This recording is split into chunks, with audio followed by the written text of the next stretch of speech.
on my screen, we can see some perfectly crafted robot hands doing a bunch of bad computer stuff. What could this story be about? I wonder if those hands could be used to make ghost guns.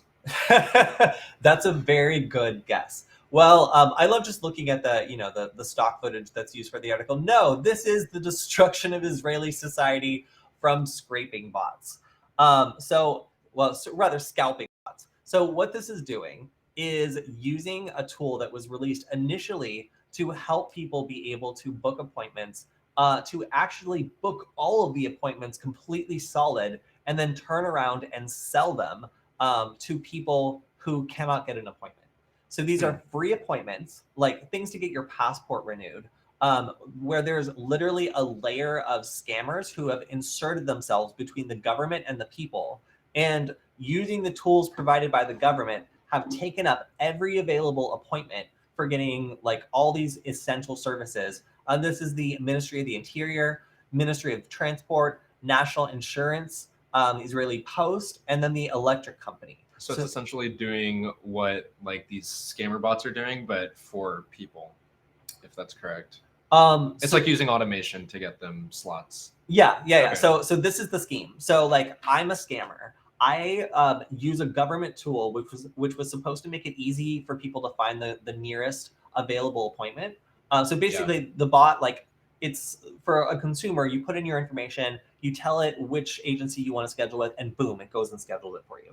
Yep. I, as a scammer, take that code that's public, modify it, and then instead have it go and grab every single available appointment. Then I turn around and launch a website with great SEO that for people who find themselves unable to get an appointment, charges them $100 to get an appointment that should be free. I thought the reverse was already happening, and this was supposed to be like a counterattack to that, but I see. No, this is a whole new industry that is like paralyzing some parts of Israeli society that have been backed up by the pandemic. So what's creepy about this is like these appointments are free. There should be no layer of friction really between the people that are trying to get an appointment and getting an appointment with these government agencies. But because the online tools for doing that have been hijacked by scammers, it is now pretty much impossible to get an appointment without a negotiation like this.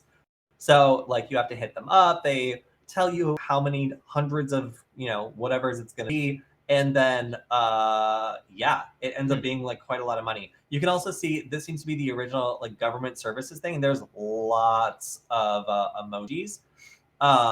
Actually, okay, yeah. So this is a rogue bot that was like forked from the government one. So it's supposed to look like the government one, but you can tell from the sheer amount of emojis that perhaps it is not the official version. Like this is how like moms text. I was thinking that, but I didn't want to roast any moms. I didn't want to roast any moms in particular, but I was like, I've seen this before.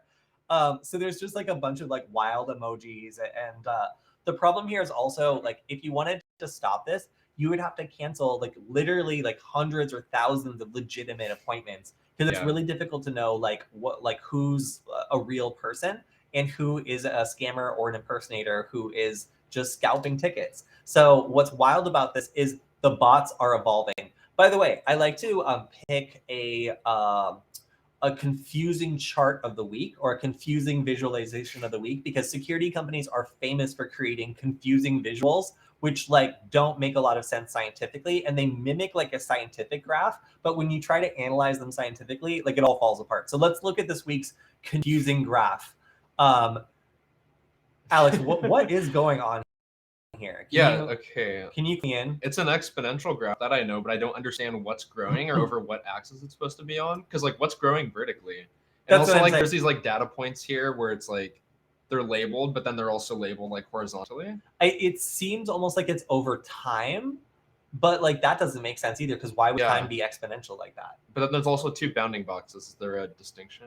Full site protection versus right, exactly. It's a crappy graph. I'm sorry. So this is the confusing graph of the week, just because it appears to graph a relationship when it should really just be like a stage of progression that this bot has gone through.